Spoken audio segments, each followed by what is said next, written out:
Itong gagawin po natin ngayon ay yung sa content is not earning issue. So, nagkaroon po ako ng ganon na issue pero wala po siyang violation or walang video na nakalagay kung anong mali. Ayan po. Content is not earning. Ayan. Kahapon lang, kanina lang po yan.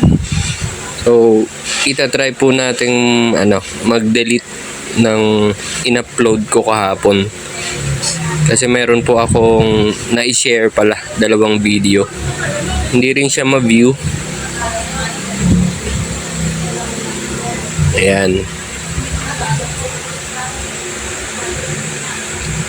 Kahit po sa profile recommendation and recommendable naman, pero wala po siyang nakalagay.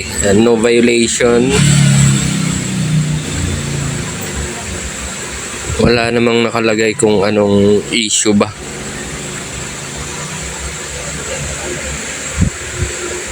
Wala namang violation. Ayan. Ngayon, i-delete natin yung shinare ko kahapon. Ito. Yan.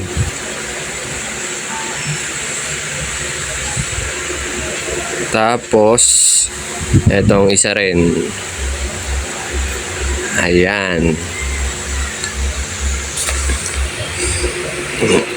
Try natin i-refresh yung Facebook natin.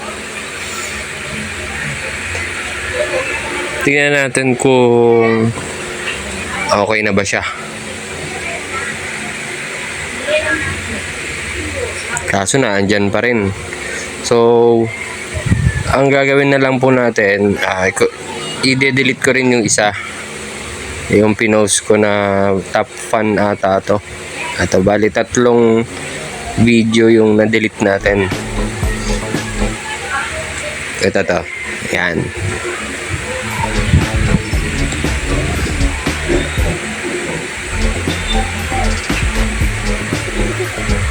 Okay. Deleted na ito. Okay na ata to. Try natin mag-refresh. Close lang yung Facebook. Sabay open ulit natin. Tingnan natin kung ano nangyari. Ayan mga lods.